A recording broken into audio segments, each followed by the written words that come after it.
Greetings, everyone. This is Rock and Roll Spot Dimension with the Weekly Comic Roundup. We've made it a little more, less than halfway through this week's Marvel and Image books. Let's keep on going with Spider-Man, Black Suit and Blood #4. Wrapping up the Black Suit and Blood miniseries.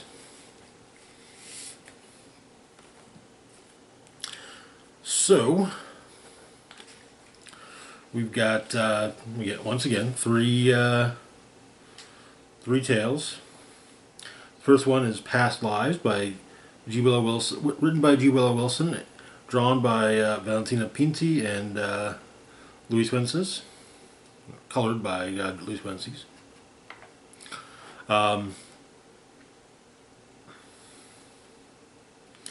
In this,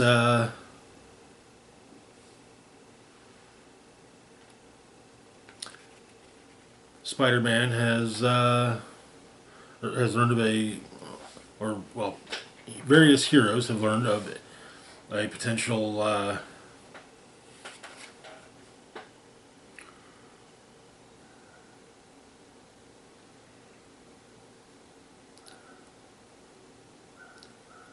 bomb small enough to fit into a backpack or even under a seat, developed by Latveria and held with one at the Latverian embassy.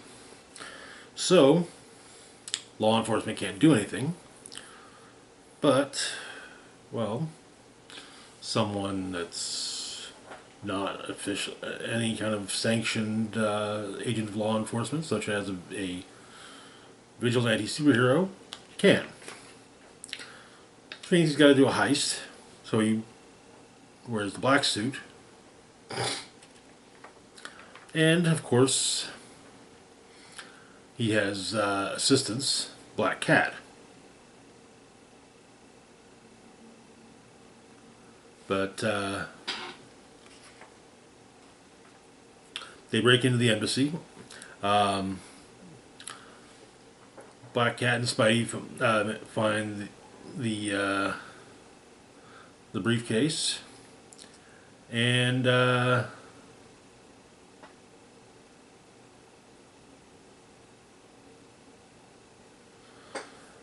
Black Cat's about to use her thief skills to get it out, but Spidey tries to make it easy. And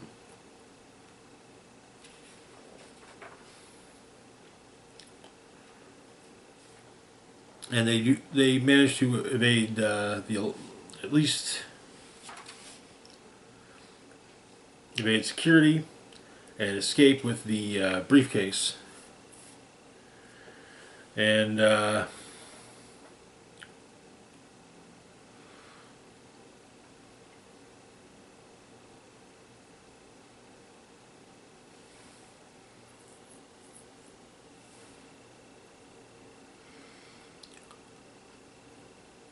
but as the story ends, Black Cat says that Spidey doesn't really need her anyway, just as a good luck charm, but not as a partner. While Spidey wants to say that it's more than that, but however, he's going to stop trying to get in the last word. And it felt like on the rooftop with Black Cat, who was revisiting a past life. That's where the story ends. The next story is The Achilles Shield, written by David Michelinie, drawn by art by Tadam Gyadu and Lee Kunif. At ESU, Peter's transcribing notes from professor's notes.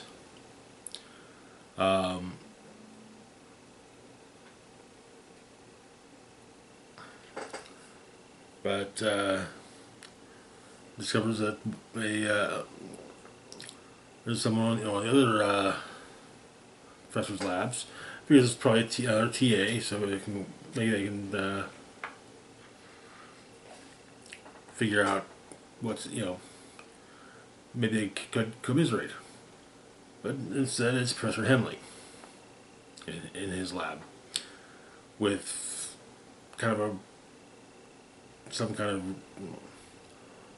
red singlet or bodysuit and a duffel bag of cash.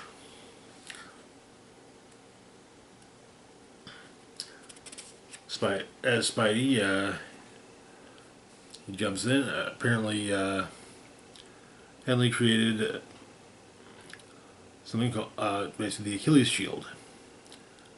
It was supposed to be a liquid steel. It was repurposed and repurposed. So Henley figured he sprayed it on a flak jacket that might give the police and soldiers greater level of protection. He borrowed a speed skating suit for the ESU Sports Department to experiment on an isolated basement. It worked, and he tested it on himself, but it can't be removed.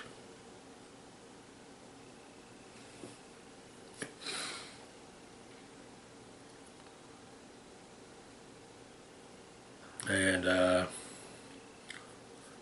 police department police are storming the building.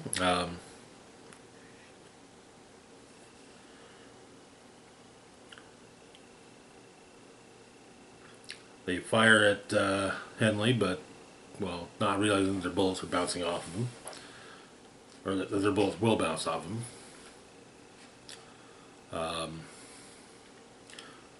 And Peter tries to stop him, but from jumping off of one of the buildings, but nothing will attach to the suit, not even a web line. And Professor Henley dies. Which brings us to the final story, In the Mind of a Master, by Hayden Sherman. For the third night in a row, police are investigating dead bodies dressed up as Spider-Man.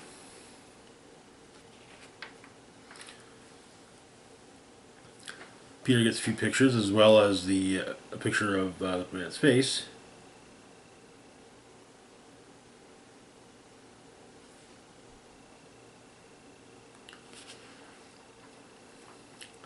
But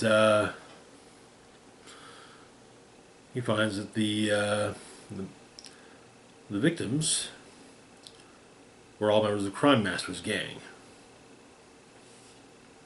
And so, Peter investigates the Crime Master's hideout. Apparently, someone's been using it. And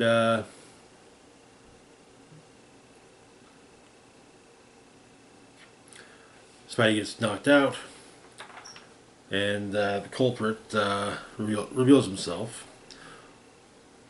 One of the Crime Master's henchmen. The Crime Master was, in fact, Dr. Octopus.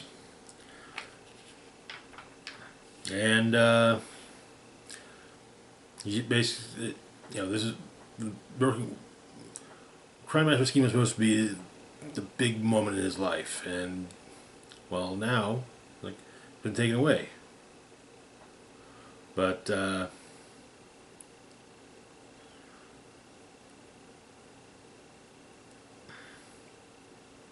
Peter asks him, "Okay, so what are you gonna? What was the rest of the plan?"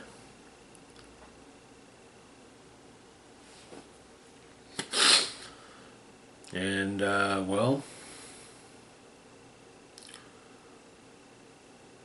basically he wanted to go back to being a big bad guy, kind of. The henchman of a big bad guy. And that is where the story and the series ends.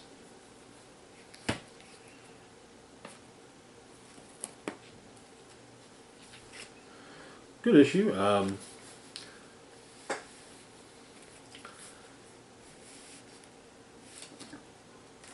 Definitely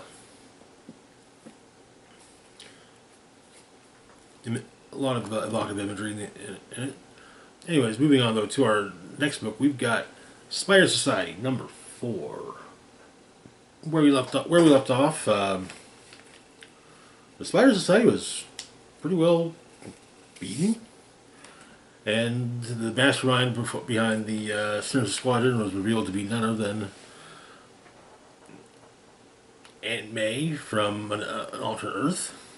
And so we get Aunt May's backstory. She tells the remaining spiders that aren't captured that,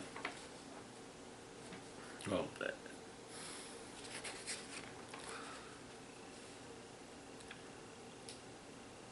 she got tired of, the short version, she was tired of being afraid. Tired of wondering if the people she cared about would be all right. You see, and when tragedy strikes, we either fold into ourselves, become resigned to how things are, or we fight back. We take control. And so she teamed with Norman Osborn,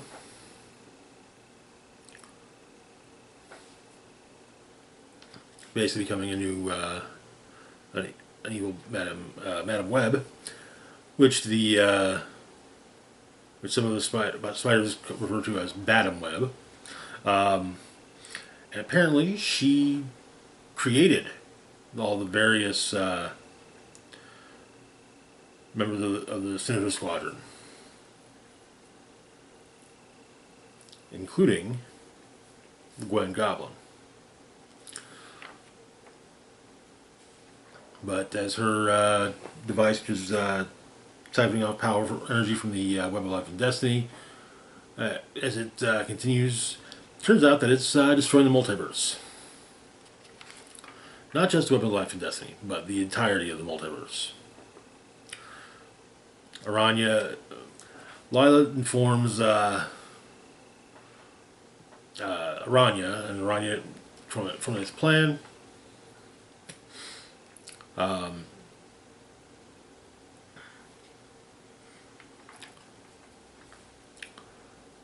And there's one component left, however, to the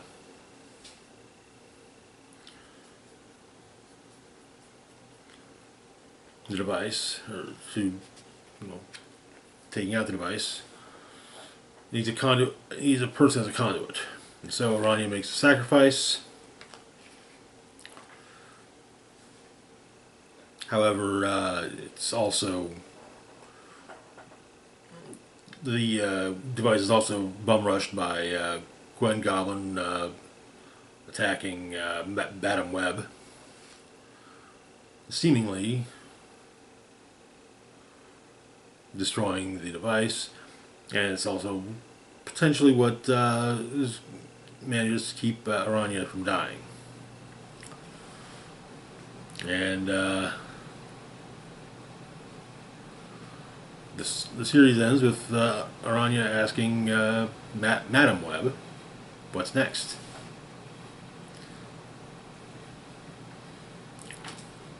Good conclusion of the series. Fun stuff. I especially liked the component of Aranya's plan was throwing Spider Cat at Batum Web's face, because she's allergic to cats. And that was basically a means of distraction her. Moving on, though, to our last book. For the moment, we've got Kid Venom #3. Where we left off in Kid Venom,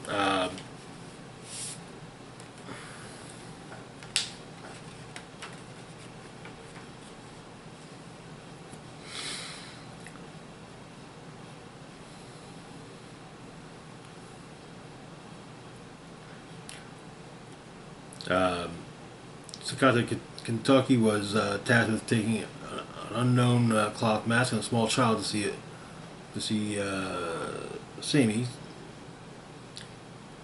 to Abe no Sami, to uncover the ties to the vacant their ties to the vacant Oni.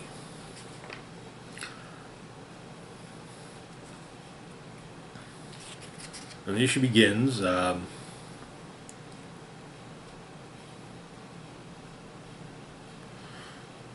with a portal opening in front of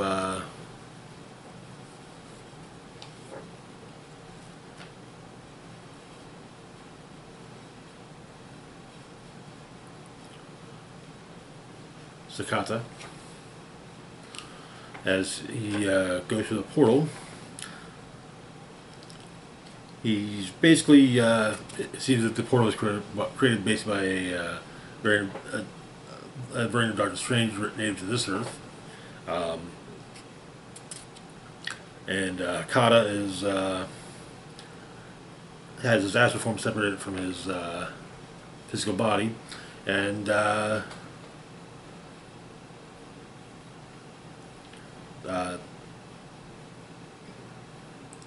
Abe no Sami is able to tell him what's going on.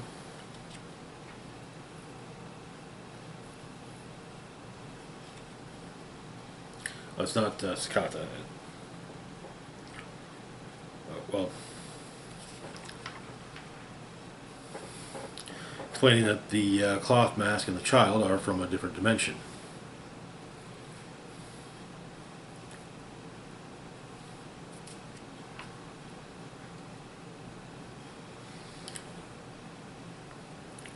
And apparently, it's explained that there is a way to get rid of the capital's Oni in a single strike.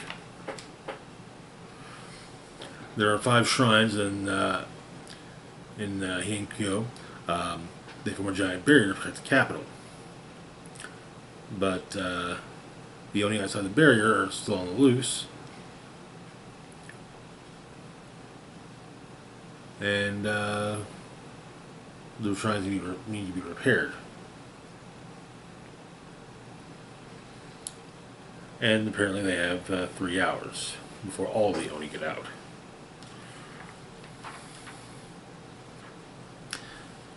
All these problems can be solved by killing a child.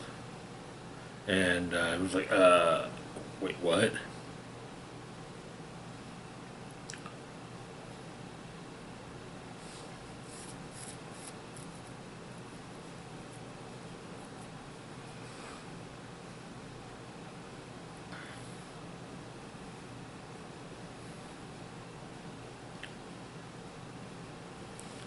But the Oni that have attacked the capital lately have been the same shape and seemingly empty.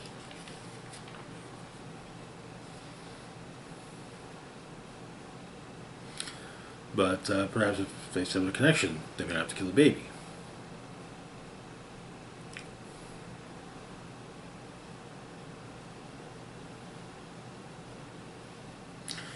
And one thought becomes, why don't they take the child back to where it belongs?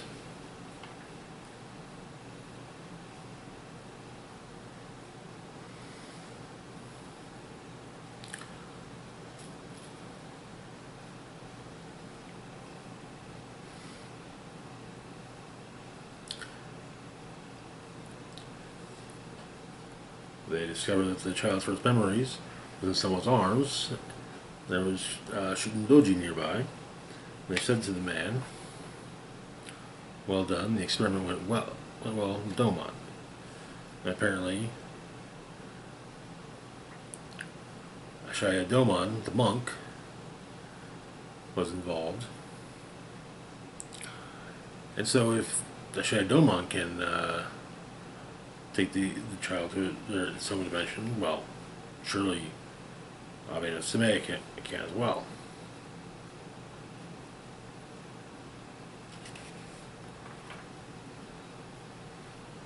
And the issue ends with the shrines under attack, and it seems the solution is being put into place. Interesting. I hate to say it, but the problem with this book is the fact that it's got a bi-monthly release. So basically, you get one issue, and then 2 months go by, and numerous other comics have come out.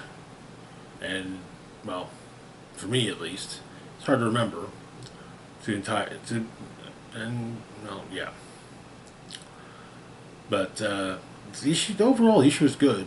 So let's see how it pans out. Anyways, that's going to do it for now. As always, feel free to like, share, and subscribe. Links to my Facebook, Twitter, Blue Sky, Instagram, Mastodon, Patreon, and PayPal can be found in the description box down below. Big shout out to Patreon patron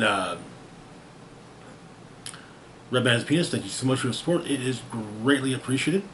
This is Rock and Roll Spock signing off saying, live long and rock hard.